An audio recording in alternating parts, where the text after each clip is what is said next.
C'est une conversation enregistrée hors caméra avec Abdelghani, un autre de ses frères. Souad Mera lui raconte ce qu'elle a dit à la police après la tuerie, avec une conviction troublante. C'est vrai, je suis fière, il a combattu jusqu'au bout. Moi, je l'ai dit aux flics. Il m'a posé la question et j'ai répondu. Qu'est-ce que tu penses des Moudjahidines? J'ai dit, je pense du bien. Je l'ai dit aux flics, tu crois que je vais te mentir à toi? Je l'ai dit aux flics. Il m'a posé clairement la question, qu'est-ce que tu penses de Ben Laden? J'ai dit, je pense du bien de Ben Laden.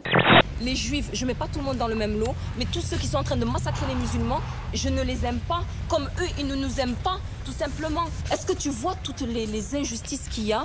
Que ce soit les juifs ou que ce soit les Américains qui font comme injustice dans les pays. Moi, je veux qu'on comprenne, c'est que Mohamed, il a fait des choses que personne n'a pu faire. Il y a une différence. Les Arabes, ils parlent, ils détestent, mais les salafistes ou les talibans, comme tu dis, ils agissent. C'est différent. C'est une apologie incontestablement du terrorisme, de la haine, de l'antisémitisme. Et moi, je pense évidemment aux victimes, aux familles des victimes, qui sont, comme nous tous, choqués par des propos insupportables, inqualifiables. Si un ministre de l'Intérieur considère que son action, il suffit de déposer une plainte contre la sœur de Mohamed Merah pour régler le problème, c'est que manifestement, il n'a pas du tout perçu la profondeur et le caractère inquiétant de ce problème. Achtung, c'est un message de Berlin à Paris. En Allemagne, on ne cache pas vraiment le mal que l'on pense de la politique économique de la France, et donc on tire une sonnette d'alarme. Achtung, dit Angela Merkel, dont vous reconnaissez évidemment l'œil. J'ai un petit peu honte quand j'entends aujourd'hui l'Allemagne nous donner des leçons. Ça ne se serait jamais produit sous Nicolas Sarkozy et François Fillon. Parce que quand Nicolas Sarkozy et François Fillon dirigeaient la France, l'Allemagne nous respectait. Le quotidien allemand Bild a jugé tout récemment que la France allait devenir la nouvelle Grèce de l'Europe. Évidemment, ce truc est totalement infondé, c'est complètement bidon. Seulement, la France inquiète. Justement, car la France n'est pas la Grèce. La France est la deuxième économie de la zone euro. La France est le premier partenaire commercial de l'Allemagne et le moteur politique de l'Europe avec Berlin. Non, il n'y aura pas de plan Merkel, mais la rumeur est trop grosse pour ne pas avoir un fondement bien réel et bien sérieux. La caisse d'épargne espagnole Cuchabank a suspendu les expulsions. Cette mesure visant les propriétaires accumulant les impayés, une décision inédite dans le secteur bancaire après le suicide d'une femme devant être expulsée. Face à l'émotion provoquée dans tout le royaume, le gouvernement ibérique envisage un moratoire.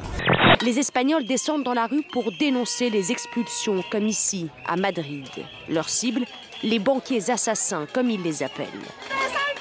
Dans le pays, au moins 350 000 propriétaires surendettés ont été expulsés de chez eux depuis l'éclatement de la bulle immobilière en 2008. Je trouve que le problème de François Hollande, c'est moins Hollande que les Hollandais. J'étais sidéré de voir hier les ministres annoncer, sur un ton un peu combinatoire, ce que devrait être la conférence de presse du président de la République. J'attends que le président de la République puisse dire aux Français: voilà à quoi vont servir les différentes pièces du Pulse que nous avons mis sur la table. C'est-à-dire, vous voyez pas clair, vous êtes un peu dans le non, brouillard. pas du tout, au contraire. Ce n'est pas aux militants socialistes, aux responsables socialistes, encore moins aux ministres socialistes de dire, le Foll ou le Drian hier, qui prennent le président de la République par le paletot en lui disant voilà ce qu'il faut dire et voilà ce qu'il faudrait faire. Et il fera ceci et il dira cela. Mais on marche sur la tête.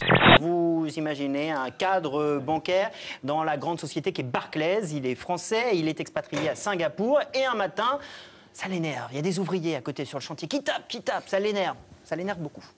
You know what? You have no respect, you people. You're fucking animals. Chinese fucking animals. I will burn your fucking truck down. I have a life. I have a family. You break that, I will find your fucking family. I can find it very easy. I'm a man with resources. I will fucking haunt you, you fucks. My family lives here. You understand?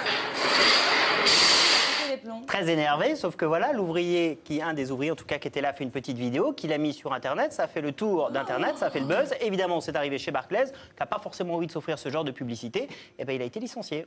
Moi, dans cette affaire-là, c'est un peu compliqué parce qu'on me dit, mon pauvre ami, on ne sait même pas pourquoi tu es candidat. T'as vu tes sondages? Bon, ça c'est vrai. Vous regardez les sondages, François Fillon, il est la tête dans les étoiles. Moi, les pieds dans le gaz de schiste, objectivement. Un récent sondage donne en effet François Fillon gagnant avec 45% des voix contre 11% pour son rival. La ligne politique que François Fillon porte est responsable. Il le dit, il il n'avalise pas l'attitude systématiquement clivante de division du pays. J'ai d'abord mis en vente un rein et maintenant je propose aussi les cornets de mes yeux, un de mes poumons et également un morceau de mon foie. Je vends n'importe quel organe de mon corps à qui peut le payer.